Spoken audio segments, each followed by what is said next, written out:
بسم الله الرحمن الرحيم. أعزائي طلبة وطالبات الصف الثالث الثانوي، كنا بدأنا الدرس الثاني اللي هو اسمه اكسبريمي لا بوسيسيون، اللي هو التعبير عن الملكية.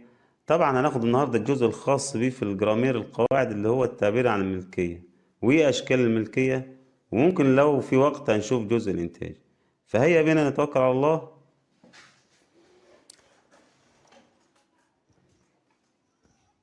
طيب هنا الجرامير موجود عندي ايه؟ اللي هو التعبير عن الملكية، اللي هو طبعا يعني الدرس اسمه اكسبريمي لا بوسيسيون. طب احنا عايزين ناخد الملكية بشكل مبسط جدا. كنا بدأنا طبعا احنا من معلوماتنا السابقة البسيطة ان انا هقسم.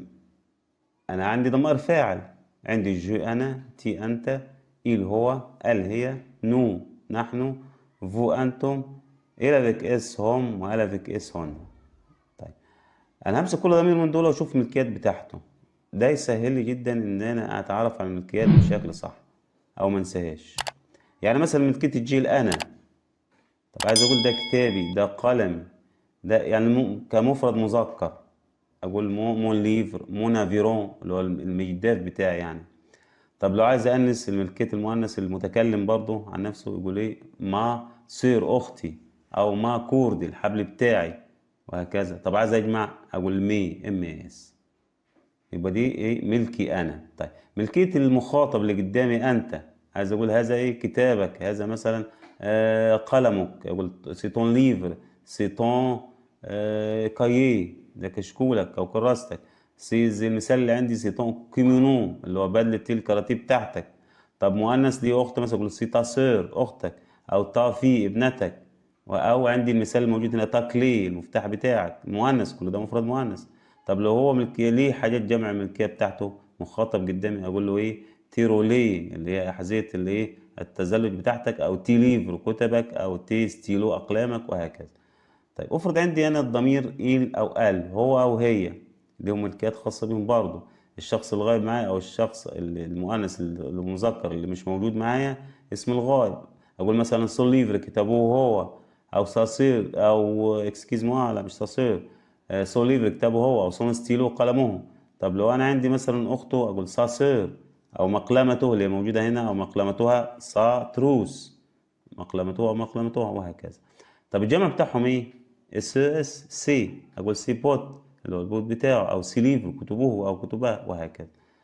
طيب بعد كده في عندي من حاجه اسمها ملكيه المفرد للجمع، اللي احنا كتار جدا، نو نحن، وعندنا كتاب واحد، فسأقول نوتر ليفر. طب احنا كتار كفريق، كلنا قلنا مدرب واحد بس، اقول نوتر انترنير. طب المدرب ده بتاعنا لو مؤنث اقول نوتر انترناز، يبقى انا عندي المذكر والمؤنث خد نوتر. طب لو احنا كتار وعندنا مدربين كتار، او احنا اللاعبين بتوعنا كتار، او كتبنا كتيرة، اقول نو ليفر كتبنا، او نو ستيلو لانه اس، او نو جوير اللاعبين بتوعنا لاعبونا زي ما احنا بنقول.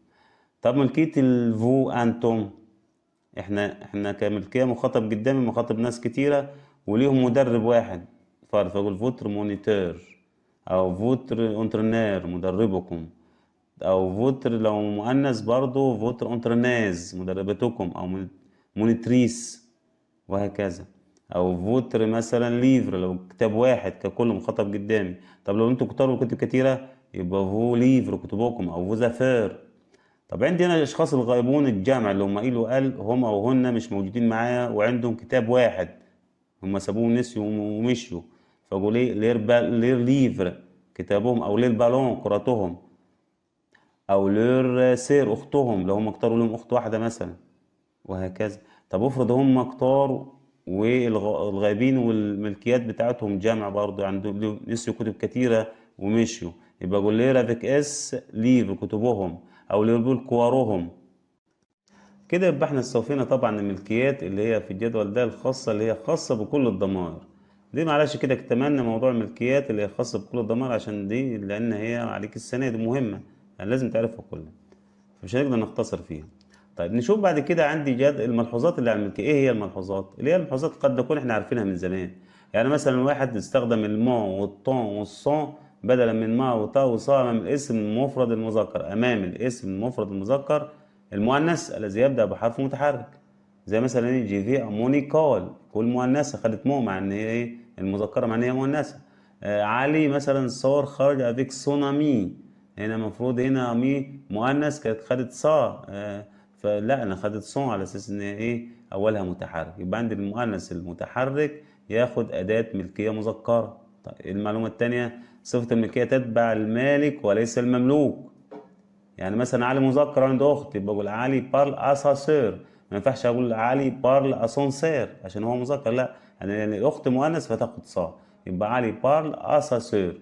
مثلا فريده برون سون ليفر، فريده مؤنث والكتاب مذكر، يبقى انا ايه اذاكر الاداه اللي مع ليفر، ماليش دعوه ان فريده دي مؤنث، يبقى بقول فريده برون سون ليفر، هنا الكتاب مذكر خد سون. طيب في ملكية النوع الثاني، ده كانت اللي عدد الملكية النوع الأول. من النوع الثاني إيه؟ اللي هو إتر يكون زائد اسم علم أو ضمير توكيد. يعني إزاي؟ على سبيل المثال أقول سيمايون، هذا زي ديبان زي الحمام دوا، إتا سمير، يعني يكون لإيه؟ لسمير أو أنوها أو لنوها. تاني أقول أكيسي ليفر، لمن هذا الكتاب أو ملك من هذا الكتاب؟ أقول ليفر إيتو بروفيسور، الكتاب ده يكون إلى المدرس أو يقول إلى المدرس ملك المدرس، أو ألا وإلا بصرف أو يكس وهكذا. مثال ثالث، سي باسكيت سون تاموا، هذا الحذاء الرياضي يكون لي أنا، ملكي أنا. أو ممكن أستبدل موا بإيه؟ توا إليك أنت، أو لوي إليه، أو ال يكون إليها ملكها هي، أو أنو ملكهم ملكنا نحن، أو أفو ملككم أنتم، أو اللي هم المذكر ملكهم، أو أقل اللي هو إيه إليهن. يعني هذا الحذاء الرياضي أقول إليهن كمفرد جمع مؤنث، دي اسمها الضمائر التوكيدية. يبقى أنا ممكن أعمل اتر زائد اسم زي سمير او نهى زي ما قلنا، او ممكن اعمله الاتر يقول الى زائد ضمير التوكيد اللي هو موا وتوا وهكذا. طيب ايه الملكيه الثالثه؟ في عندي الملكيه الثالثه اللي هي بالدو، الملكيه اللي هي اداه معرفه زائد الاسم مملوك زائد الدو زائد اسم المالك. ازاي؟ اقول ليه مايو دي زمالك، يعني الزي بتاع الزمالك ايه بلان، يبقى هنا الدو هنا قالت ان المايو ده يكون ملك فريق الزمالك، الزي الرياضي ده يكون ملك فريق الزمالك، المايو دو زمالك. او مثلا نقول ايه ليفر دي احمد، يبقى الكتاب ده ملك احمد. او للساك دي منى، حقيبه دي منى يبقى ملك منى، وهكذا. امثله تانية اهي، اقول ايه لا بيبليوتيك دالكسندري سيبير، مكتبه الاسكندريه تكون رائعه. هنا طبعا الدو خلت المكتبه دي ايه تقول الاسكندريه، ملك ايه الاسكندريه. لامي دي ساره لا بيتانك، صديقه ساره بتحب الكره الحديديه. يبقى هنا طبعا عندي ايه، هنا الصديقه دي تقول الى ساره، الدي خلتها تابعة لصار. طيب لفتر دي بروفيسور، أقلام المدرس بتاع السبورة سونسيلي برو على المكتب. يبقى هنا طبعا الأقلام دي تكون ملك من؟ ملك المدرس. دي اسمها الدي الملكية. طيب بعد كده عندي خدنا احنا اللي هو موضوع البرونوم بيرسونال، الضمائر الشخصية، خدناها بشكلها البسيط اللي هي ضمائر المفعول المباشر، اللي هي كانت لو للمفرد المذكر، لا للمفرد المؤنث، الا ابوستروف اللي هو قدام الفعل اللي هو متحرك كان مذكر او مؤنث، وخدنا ال اس اللي هي بتاع المفعول اللي هو الجمع بنوعين. طب عندنا هنا معلومات جديدة، ازاي ان انا عندي حاجة اسمها مفعول غير مباشر.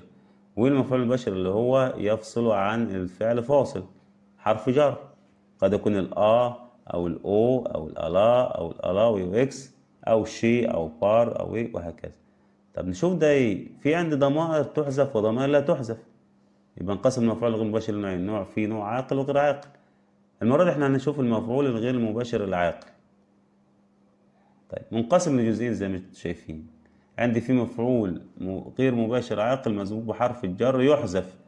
ايه اللي يحذف؟ زي او الاو او الا او ال ابوستروف او الاي او اكس، الاو بتاع الجمع.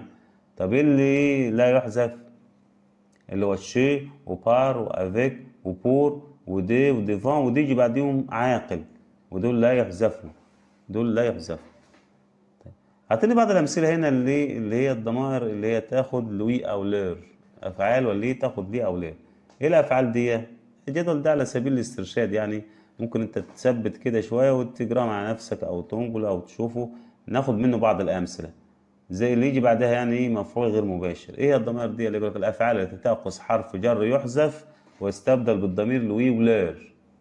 ايه هي؟ زي ايه مثلا؟ زي كرير اه يكتب الى، دوني اه يعطي الى، اوفرير اه يقدم الى، انفوي اه يرسل الى إيه؟ الى، مونتري اه يوري يعني او يعرض لشخص حاجه، بروبوزي اه يقترح على شخص شيء، باسي اه يمرر الى شخص، وهكذا باقي الافعال انت تجراها مع نفسك في الجدول. دي تاخد وي او لير ويجي بعدها ايه اللي هو المفعول الغير مباشر، العاقل طبعا. ماشي، اللي هي الأداة الثابتة، اللي هي الأداة التي تحذف، اللي هي تحذف. طب نشوف الضمائر اللي تحل محل المفعول غير المباشر العاقل مسبوق بحرف جر يحذف. ايه هي؟ الوي واللير. يعني ايه على سبيل المثال؟ اقول الوي، طب متى استعمل الوي؟ يقول لك يحل محل مفعول غير مباشر عاقل مسبوق بحرف جر يحذف مفرد بنوعيه مذكر او مؤنث. مثال اهو، شادي مثلا باس لي بالون او جارديان، شادي مرر الكرة لحارس المرمى. طب انا عايز اشيل او جارديان دي، اعمل ايه؟ اقول